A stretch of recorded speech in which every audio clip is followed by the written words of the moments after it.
Now, you may have noticed that I have not yet included Donald Trump in our coverage of the Republican presidential campaign this season, and that is because he is obviously never going to be president. He is obviously never going to be the Republican nominee for president, and he is obviously never going to be a candidate for president. What he is going to be is the host of a TV series in which former celebrities are mean to each other, the same job he has held throughout the Obama presidency. Donald Trump is going to announce tomorrow that he is thinking about running for president. And everyone who's been tricked into thinking he was going to announce something else will realize this is the 2015 version of the game Donald Trump enjoys playing during election seasons. And by the time they're counting the votes in the New Hampshire primary, Donald Trump will be back doing what he does best. Mr. Trump is apparently launching a campaign to not just meet, but to actually become president of the United States. And Republican voters apparently don't mind the idea too terribly much. And I do not understand to think about that. I do not understand how to think about it. I do not understand what it means. I don't even understand whether or not this is politics. Look how the press is going after Christie. Christie's always been good copy, and good or bad, whether the story's good or bad, Governor Christie's always going to be good copy, and so is Donald Trump, and that's the risk he's taking when he goes and puts his head into that noose and says, I am a candidate for president of the United States. That changes the rules of coverage. You're no longer covered as a colorful American comic figure. You're covered with the scrutiny and into sometimes the really toughness of politics, and that could be tough for him. Chris Matthews. He may really regret doing this. I don't know. He may well regret. With you all Can year? I give you a prediction? Yeah. It still looks like Hillary's the next president. You think so? Yeah, it still looks like that. Oh, let's Is keep that talking bold about enough? it all year. I don't think it's bold at all. Chris, thank you for being. He is never going to file candidacy papers, and he's never going to make it to a debate stage. And I'm not sure when everyone else is going to give up on this. But, it's always fun. He makes it fun. I got to give him that. Well, I have never been wrong about Donald Trump, the politician. So my perfect record on Donald Trump, the politician, I think will be intact at this hour tomorrow night. You're doubling down, Lawrence? You're doubling down? Let's move on to the real candidates who actually will be on the debate stage, like Jeb Bush. All right, we're going to take a break here, but as we go, I just want to put up one graphic of the most important poll facing the non-candidate Donald Trump, who will never be a candidate. And that is that question to voters, Republican primary voters, who would you never vote for? Never, never, never, ever vote for. 59% would never, ever, ever vote for Donald Trump. To call him a loose cannon is an insult to cannons.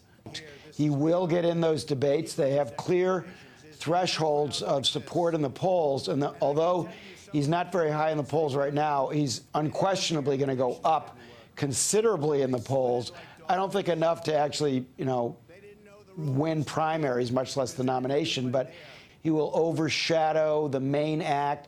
He's a sideshow who threatens to swallow the Republican Party. Donald Trump has taken this country to the brink, and tomorrow voters are likely to take it back. We have one final Electoral College projection for you, this one from Larry Sabato, director of the University of Virginia Center for Politics. And joining us now is Larry Sabato with that projection. Larry, the last time you were on, it looked good for Hillary Clinton on your Electoral College map, but you had not called every one of the states. What's your final tally?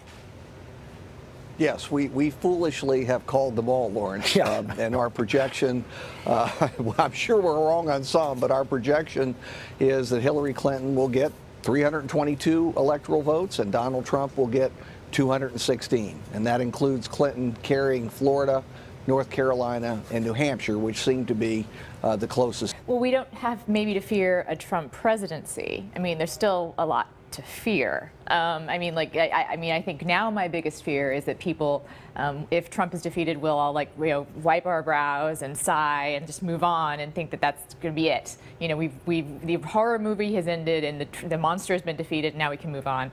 I think the sad truth is that Trump's popularity revealed some really ugly things about our country, and we're going to need to work on that.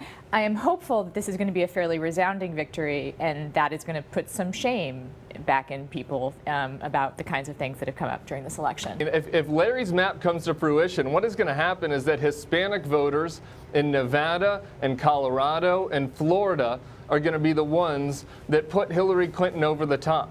So after Donald Trump demeaned and denigrated them and threatened to deport their families, what is more American than Hispanic immigrants exercising their constitutional rights tomorrow and families of Hispanic immigrants exercising those rights and being the ones to put the nail in Donald Trump's coffin? That's the one positive that I can point to tonight. And I think there are going to be a lot of people, a lot of Republican consultants coming on shows like this on Wednesday, and they're going to say, you know, if we took Trump's message to working class voters and just eliminated all of his misogyny and, you know, all of his maybe lack of tact, then we would have won. That is totally wrong. And if we go down that path, we're never going to win the presidency again. You know, the only path is to reject that and to have a new dynamic party that welcomes in young voters and Hispanics. And there's going to be a fight going on within our party for the next 4 years on that very point. Healthy blood cells, who takes out everything with him because people think the disease is so acute, they're willing to take the strongest medicine possible. I think that's what we are seeing. The cancer was Washington, and a lot more people than we predicted, than our pollsters predicted, viewed him as the cure. Why aren't any incumbents losing? Well, you know, George W. Bush campaigned for, I think, every Republican who won tonight on the board, and his message was anti-protectionism, anti-isolationism, and anti-nativism. So voters are really smart, and I think they've calculated that at the top they want change. But it can't be that how is that smart if you're voting for two different things, right? Return all of Congress. You're voting for two then why isn't she winning? And listen, it is far more likely at this point he wins than she wins. It is far more likely at this point that, you know, and I say this not as someone who voted for him, but it is far more likely that he wins, and it is far more likely that tomorrow morning we're talking about a Trump cabinet than a Clinton cabinet. I'm not disputing that. What I'm disputing is that the diagnosis is that people wanted to get rid of Washington. Because if they wanted to get rid of Washington, they would have thrown out Ron Johnson. They would have she's been there 30 years. I think at the top, they viewed her as less appealing than him. And I'm looking at the same polls you are. But it's not a diagnosis for the rest of what happened tonight. Which I think is a fascinating thing. I don't know what it means that the Republican Party survives intact, and the only thing that changes is a radically different type of person at the top. I am not saying it's intact. I am not saying it's intact. Paul Ryan and Jim Comey, two Republicans, become like the last dinosaurs tomorrow morning. And so, I mean, buckle up. Your country needs you at a time like this. If he does any of the things he said he's going to do that are so outside political norms, the country is about to go through something that is going to be a radical shock. That's going to be a bigger shock than just electing him. That is the news at this hour. Secretary Clinton has conceded to Donald Trump. It is a stunning and shocking development, particularly for her supporters who waited hours here at the Javits Center to hear from her when it appeared as though the path was becoming too difficult. A number of them broke out into tears, started leaving early. Grief started to set in, one of her supporters told me. This is a political upset of huge, huge magnitude. Of course, she was holding the event here at the Javits Center, which has a glass ceiling, something that she was hoping to break through tonight to make history to become the first woman president. But it was not to be. Again, Secretary Clinton conceding to Donald Trump. America is crying tonight. I'm not sure how much of America, but a very, very significant portion, and I mean literally crying. My crystal ball's been shattered into atoms here because I predicted the exact opposite of what happened. But I'm a typical, campaign consultant type that we've been living and dying by data for a long time, and tonight data kind of died. You're awake, by the way. You're not having a terrible, terrible dream. Also, you're not dead and you haven't gone to hell. This is your life now. This is our election now. This is us. This is our country.